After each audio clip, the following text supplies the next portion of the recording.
It's a good question. Thank you. I was trying to reflect the upbeat attitude that the team, the president, that his course of illness has had. I didn't want to give any information that might steer the course of illness in another direction, and in doing so, it came off that we were trying to hide something, which wasn't necessarily true. So here I have it. Progressed. They'll look to see if his body is responding with high inflammatory markers. And so the things that I'd be looking for is that if he receives dexamethasone, the steroids that we've been talking about, that's a sign that they're worried that his immune system is now revving up. So that'll be looking at that, the inflammatory markers, and of course how he's doing clinically. It was a determination of the team, based predominantly on the timeline from the initial diagnosis, that we initiate dexamethasone. It's a 1-2 punch. When first the virus sort of does the damage that it's going to do, and then it revs up the immune system. And what happens in this setting is that you have a maladaptive immune system that then starts attacking your own body. Late Friday morning, when I returned to the bedside, the president had a high fever, and his oxygen saturation was transiently dipping below 94%. At Walter Reed. The president yesterday evening completed his second dose of remdesivir. He's tolerated that infusion well. We've been monitoring for any potential side effects, and he has had none that we can tell. His liver and kidney function have remained normal, and we continue to plan to use a 5-day course of remdesivir. In response to transient low oxygen levels, as Dr. Conley has discussed, we did initiate dexamethasone therapy, and he received his first dose of that yesterday. And our plan is to continue that for the time being. Today he feels well. He's been up and around. Our plan for today is to have him to eat and drink, be up out of bed as much as possible, to be mobile. And if he continues to look and feel as well as he does today, our hope is that we can plan for a discharge as early as tomorrow to the White House, where he can continue his treatment course.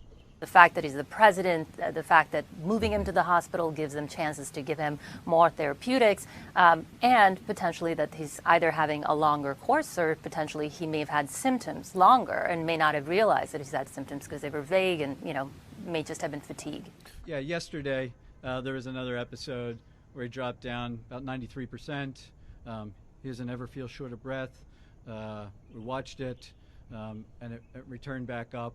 And we debated whether we'd even start it, the dexamethasone, and we decided that in this case, the potential benefits early on the course probably outweighed any risks at this time. Told us that the president was in great shape, had been in good shape and fever-free for the previous 24 hours. Minutes after your press conference, White House Chief of Staff Mark Meadows told reporters that the president's vitals were very concerning over the past 24 hours. Simple question for the American people. Whose statements about the president's health should we believe?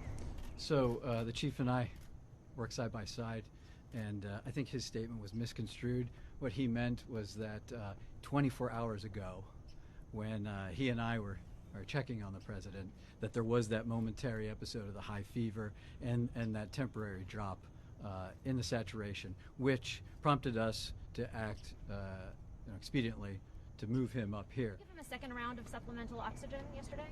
I'd have to check with the nursing staff. I don't think that if he did, it was very, very limited.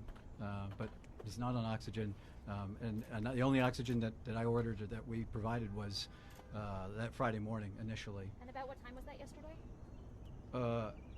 Yesterday. What was yesterday? You said the second instance. Second incidence? Oh, it was over the course of the day. Yeah, yesterday morning. Dr. Conley.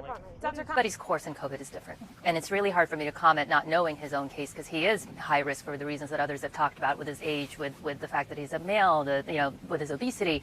But it is a bit, generally the course that we see is that it is from 5 to 7 days after symptom onsets is when you generally have a median of when people develop respiratory symptoms, might see a drop in oxygen. His course may have been faster. I assure you, he'll, as long as he's still under my care, we'll talk about him wearing a mask. And he's in a negative pressure room?